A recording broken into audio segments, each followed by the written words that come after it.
STD start. उपाध्यक्ष महोदय, इस नए 20 सूत्री कार्यक्रम में भी देश के ऊपर काफ़ी जोर दिया गया है। मुझे विश्वास है कि उसको कानून का जामा भी पहनाया जाएगा। कानून का जामा अगर पहना दिया जाए तो उससे एक लाभ यह होगा कि 18 वर्ष तक के बच्चों को पढ़ाना ही पड़ेगा। उससे दूसरा लाभ यह होगा कि 18 वर्ष तक के बच्चों को उनको काम करने के लिए उनके परिवार के लोग मजबूर नहीं करेंगे। मैं आपसे एक और निवेदन इस संबंध में करना चाहता हूँ। मेरा यह विश्वास है कि माननीय संसद सदस्य जब इसमें हिस्सा लेंगे तो ज़रूर इस पर प्रकाश डालेंगे। मैं निवेदन करना चाहता हूँ कि आज देश में अलग रहने की भावना बढ़ती चली जा रही है।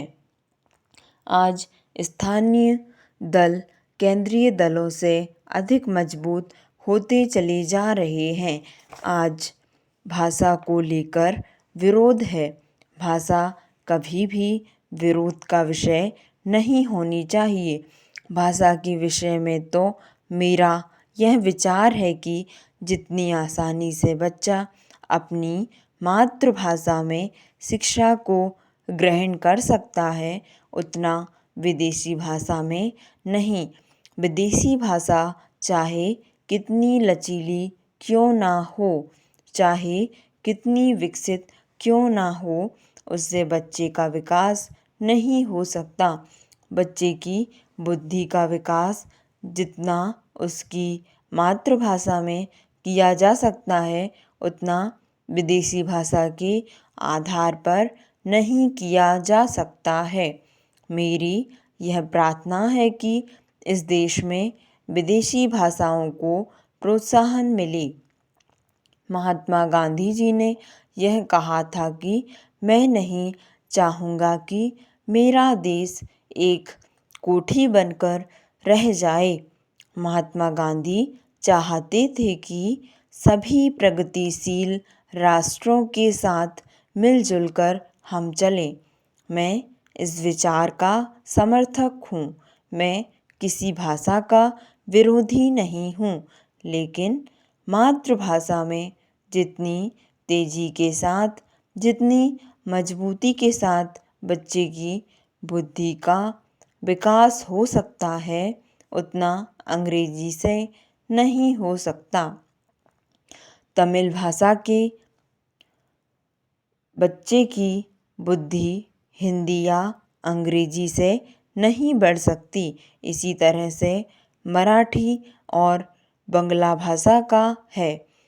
इन तमाम भाषाओं में ऊंची से ऊंची शिक्षा बच्चे को मिल सके, इस तरह की व्यवस्था भी आज हमें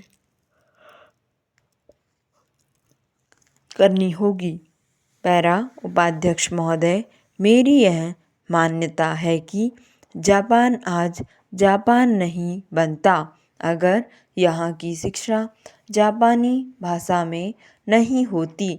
इसी प्रकार जर्मनी आज जर्मनी नहीं बनता अगर वहाँ की शिक्षा जर्मन भाषा में नहीं होती।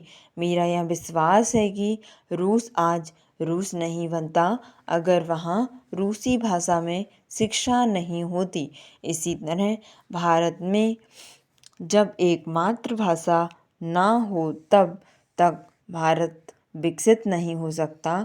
उसके बच्चों की बुद्धि का विकास करके उसको आगे नहीं खड़ा किया जा सकता जब तक कि यहाँ के बच्चों की शिक्षा उनकी मातृभाषा के लिए जरिया ना हो। इसलिए यहाँ यह शिक्षा की प्रणाली 18 वर्ष के बच्चों को अनिवार्य हो। वहाँ यदि उसके लिए आवश्यकता पड़े तो संविधान में संशोधन करना चाहिए। स्टॉप।